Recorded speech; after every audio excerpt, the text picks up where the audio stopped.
Our first speaker is Haley Bowden. She will be telling us machine learning approach to separating central and satellite halos. Welcome. Thank you. Sound good? Okay. Well, hi everyone. Yes, I am Haley Bowden. I am a graduate student at University of Arizona. And I'm so grateful to be here this week and to hear about all the cool things that everyone's been up to. And I'm excited to tell you about this project that I've been working on to create a new method for classifying galaxies as centrals or satellites with the help of machine learning. So, first off, just why do we care about being able to make this distinction? We've heard a bit about satellite galaxies in the last couple of days, but one of the important things to note is that the fact that there to be certain effects that only affect satellites or predominantly affect satellites, like tidal interactions, ram pressure stripping, and such, that are going to lead to that impact the star formation in satellite galaxies. And so the result of this is we expect there to be for example, a different galaxy halo connection for central and satellite galaxies, or a different stellar mass halo mass relationship. We also expect, if we look at things like the environmental density, that we'll find different relationships with density and star formation in satellites and centrals. So it can be very helpful to break up our galaxy population into these different categories when we're studying these trends. Now, in some cases, it is relatively easy for us to point out what is a group or a cluster and what is the dominant galaxy in that cluster, and what everything else is satellites. In other cases, it is less clear what exactly is going on.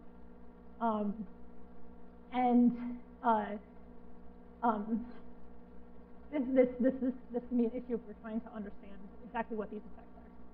Now, if we're talking about a simulation, we should be able to perfectly say what is a central and what is a satellite, depending on our definition. So I've been looking at the Bolshoi-Planck and full multi-dark Planck dark matter only cosmological simulations, and first thing I considered is just a very simple definition. Something is a subhalo is a satellite if it falls within the virial radius of a larger halo. And so everything inside this halo is a satellite. If it's not a satellite of this halo. And so we can go through all the subhalos in our box and see whether they are a satellite of a more massive halo. So this is our option one. Now, of course, we're interested in the interaction history of these galaxies. And because we have this simulation box with all of these different, we have our full merger tree, all these different snapshots, might as well use that additional information. So we can add an additional thing, which is we can also look at there's something that's ever been a satellite. This is our second option for categorizing. We split galaxies into two groups. One, if we look across any of the snapshots, has a subhalo ever fallen within the virial radius of a more massive halo, or has it not? That's everything. And so these are our two options in simulation. In observations, when we don't know the virial radius of everything, we don't know its exact 3D position, we can't do this entire, we can't do this classification as cleanly. So the information that we do have in observations is we can get some idea of the stellar masses of each of our galaxies. We can get their projected separations and their redshift separations. And can use this information to create an approximate picture of what we have in the simulation. And so to figure out how exactly this would look, we use a mock catalog mock galaxy catalog from Universe Machine, where we painted on galaxies onto the Bolshoi-Planck and small multivariate quantum simulations to be able to give us this information for our catalog. So we take, for each subhalo, a galaxy that it hosts, we take this we take the masses of all of its neighbors and the separations, and we kind of just smush all of that information together into one really big vector, and then we train a neural network to predict the probability that our object is a satellite. So this will be a number between 0 and 1, 0 being for sure not a satellite, 1 being for sure a satellite. It kind of fall anywhere in between there, but for the purposes of the next analysis, let's just say we split that right at 0.5, say everything below that's a central, everything above that is a satellite, and then we can just group all of our objects into, there we go, into 4 categories. We have our correctly categorized centrals, we have our correctly categorized satellites, we have our satellites that we've misclassified, and our centrals that we've misclassified. So everything should fall into one of these 4 groups, and we can look at the distribution of those groups as a function of stellar mass. You can see our overall accuracy is around 90%. But to get a better idea of why we're misclassifying these objects, it actually helps to look at where these objects lie relative to their potential hosts. So here I have the distance to the distance to the potential host over the virial radius of that host. So everything that falls below 1 means that this object is within the virial radius of a more massive halo. It is, by our definition, a satellite. Everything over 1, not a satellite. So it makes sense that our big dip in performance is these objects that fall on sort of in between, that are very close to this boundary. We can also consider, we also consider looking at the satellite history. So these are the objects that have ever been a satellite, and it doesn't change our stellar mass performance that much. So you can see it shifts this trough in our misclassification a bit to the right, because we are now considering objects that were previously within a more massive halo but have. So to better understand this picture of the central satellite dichotomy, we can look at this with the velocities as well. So this is all of the objects in the simulation, and we have the same x-axis, but the y-axis is now showing the radial velocity relative to the virial radius of the potential host. So everything out here is a central. You could say it could be falling in. Everything in here, we have our satellites that are within the virial radius, these objects. So if we look at our definition of has ever been a satellite, we get basically everything to the left of this line. So we can look at this here.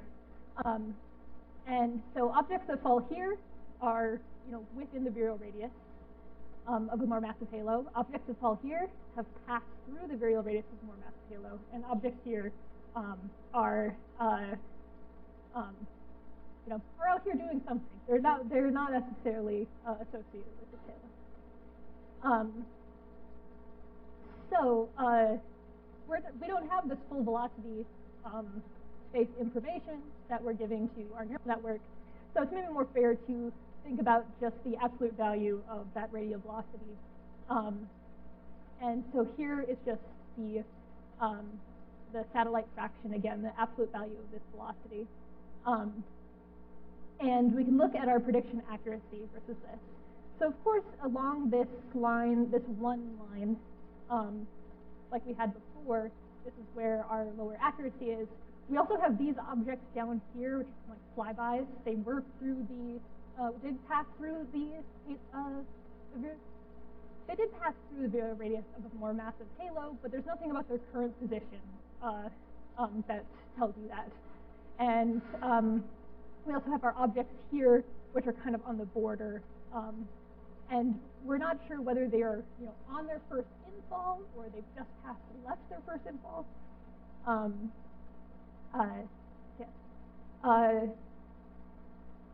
So those are the ones where our prediction accuracy is the lowest. Luckily, that is also where our confidence is the lowest in our prediction. So remember I said just take a split at 0.5, everything central, everything satellite.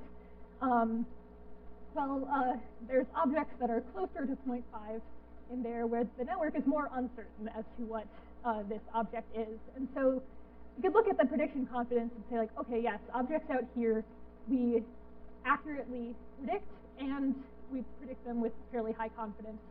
Objects in here, our accuracy is lower, but also our confidence is lower.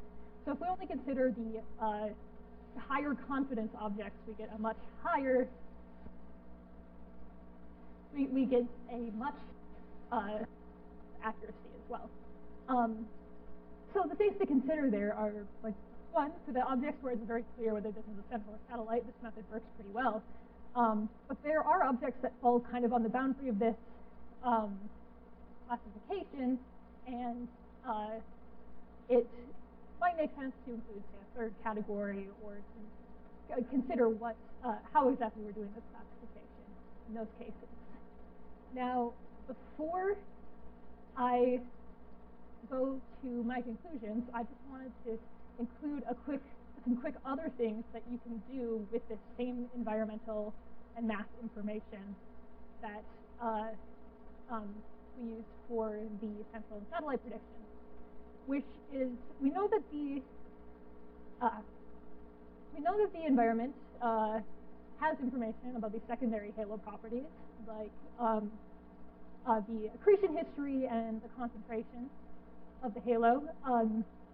And we can use this same method with creating our smushed together input vector of neighboring galaxy information to and a neural network to make estimates of the concentration and the specific accretion rates of these halos. And we get a fairly large scatter, but it does allow us to stay at a population level, to separate things into categories of high concentration, low accretion rate. So the end idea here is that we should be able to create, to distinguish populations of halos, say satellite halos that are high concentration, and to look at how the stellar properties are, the galaxy properties are associated with them.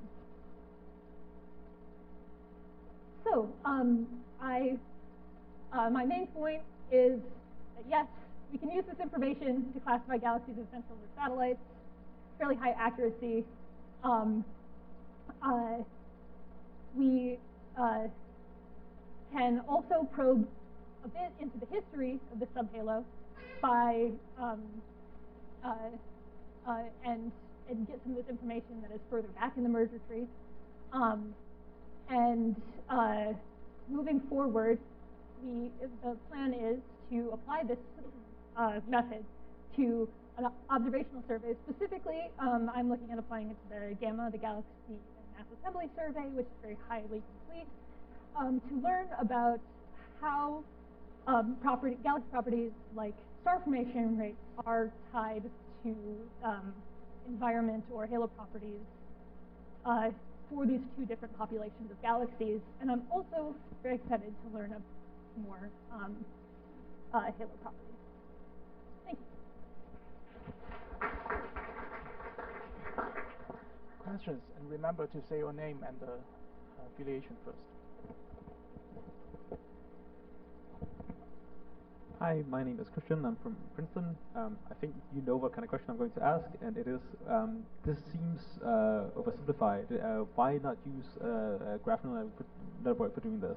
Like, it seems like you're breaking permutation symmetry, or like a lot of other things that you would kind of want in something like this. I should have expected this question. Yeah, so this is definitely something you could do with a graph neural network. I think in this case, it allows us to be fairly robust to missing galaxies, as well as we don't have to define a fixed distance scale that we want to consider. This works to fairly high accuracy. I would be interested in seeing like a direct comparison to see how whether using a graph neural network would improve this, and that'll be a good test. But yeah, I'm not certain as to exactly how that would change our results. Any more questions? Can I ask what is the network learning? What exactly is it learning? What aspect of information does the network focus on? Yeah, so basically the main idea that what we want the network to learn is to determine whether the galaxy is within the virial radius of a more massive. And so to do that, we could just give it the distance to the most massive galaxy nearby, but by introducing this other information, we get some more information about what the local density is like. It hopefully tells us more about what the system that it's in, and it's learning. Okay, thank you. Let's thank our speaker again.